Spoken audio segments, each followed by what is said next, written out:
I have spoken with sheriffs, with chiefs of police, with state troopers, with current serving men in the military. I have spoken with one federal agent, and the information succinctly boiled down is this. There is an event coming, Steve, in the very near-term future that is going to affect the United States of America to its very soul. That what is being planned, as you and I are on the air tonight, and what has been coming together into that old term, the perfect storm, is literally brewing right over our heads.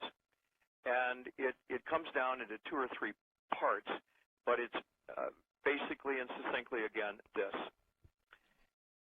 There is an effort being made right now to bring together the armed forces of this nation in preparation for responding to and acting against the interests, as I see them, of our citizens.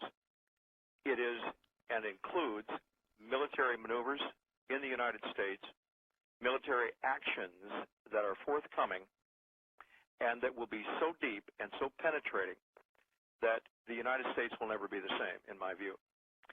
This has been confirmed by a colonel, an active colonel in the United States Air Force, a sheriff known to me very personally, among others, state troopers that I know in 3 neighboring states in the Midwest, 3 chiefs of police who are personal long-term friends of mine, and others who, and a federal agent who I've known for over 20 years. What is going to happen, Steve, is that as the economic situation in this country dovetails right into the ditch, and the country responds by pouring billions and trillions after the billions and trillions that have already been committed. The FDIC is crumbling. The Federal Reserve is facing either saturating the economy with more money and letting inflation do what it's going to do, hyperinflation, and so forth, that when this does become reality in the near-term future, near-term, and I'm speaking probably within the next 45 to 60 days, we will see a response that has been programmed and projected by computers of where the most vociferous and the most heated response will be from Americans who simply said, we can't take any more of this. We've lost all we can lose. I'm going to defend what I have left. And the armed forces are being prompted to respond to this, not just simply in pacification, not going out there and being visible, not rolling their convoys through communities and states, but actually taking action against those areas targeted that are already targeted and were set up for targeting by the 2009 census, so-called census, which was nothing more than acquiring targets for targeting computers so that individuals, even communities, but certainly areas where the government fears the greatest response from the people when the collapse of what is left of our great republic occurs. And the armed forces, Steve, have been faced with a tremendous challenge, an almost unthinkable mission to plan for, and that is fighting against American citizens.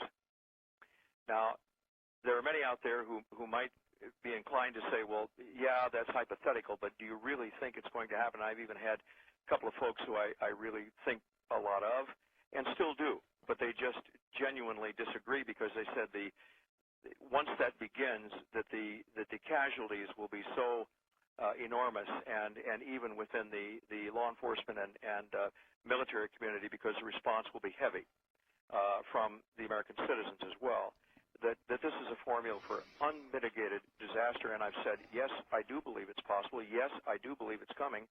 And yes, the government, its last-ditch position, regardless of what happens in Copenhagen, regardless of what happens at the United Nations, regardless of what happens in the bowels of that whorehouse in Washington called the Capitol, regardless of what happens anywhere there, Steve, it boils down to this.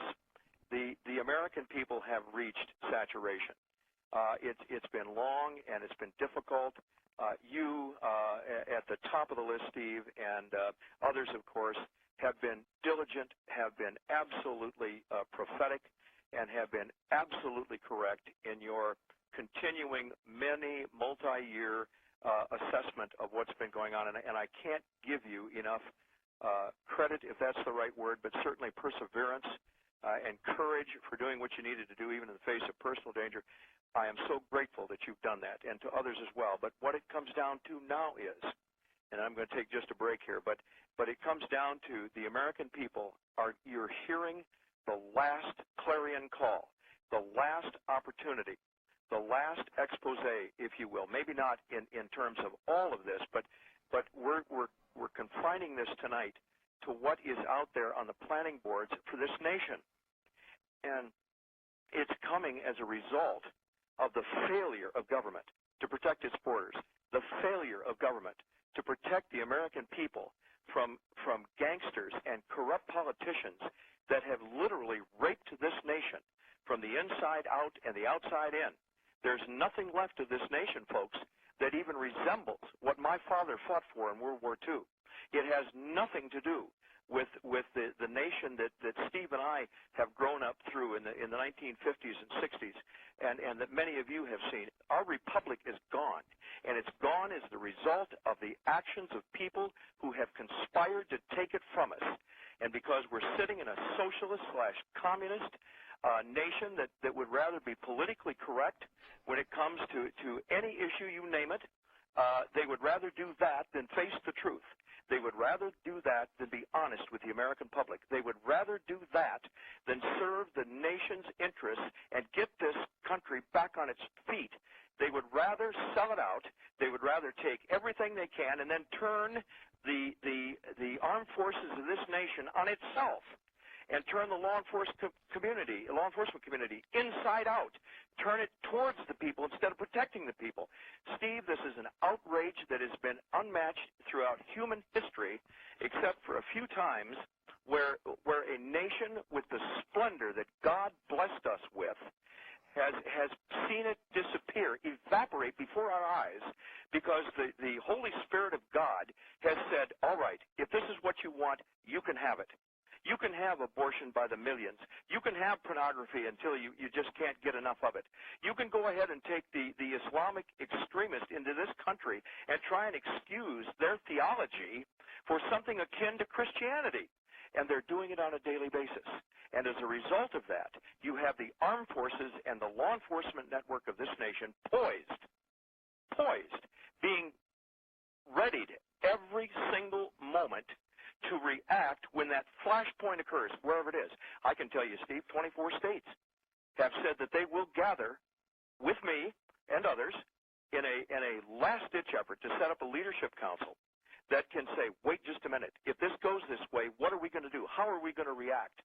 What is our position going to be? How can we possibly bring this around so that people who have been doing everything possible to protect their families and to protect their homes and to protect themselves have some glimmer of hope that when that moment comes, and I pray to God that these men and women in uniform, whether it's military or in the law enforcement community, will stop. They'll stop dead in their tracks, and they will say, no, I cannot do this. I cannot do this against my own people who have been downtrodden by a corrupted, tyrannical government that has no more interest at heart, the American interest at heart, than fly to the moon without a rocket. And because of that, I'm simply saying to you, Steve, we are at the absolute precipice right now. My colonel said to me, we have plans that if it gets bad enough, we will simply commence yard farming. Now, that's a buzz phrase, I guess, in the military. I was not particularly familiar with it. I've heard other things close to that. But meaning, in other words, if we have to, in the worst-case scenario, we will call in targeted airstrikes to neighborhoods, communities, in areas in virtually across some states, that they will call in with Air Force assets to take out whomever they are told to take out.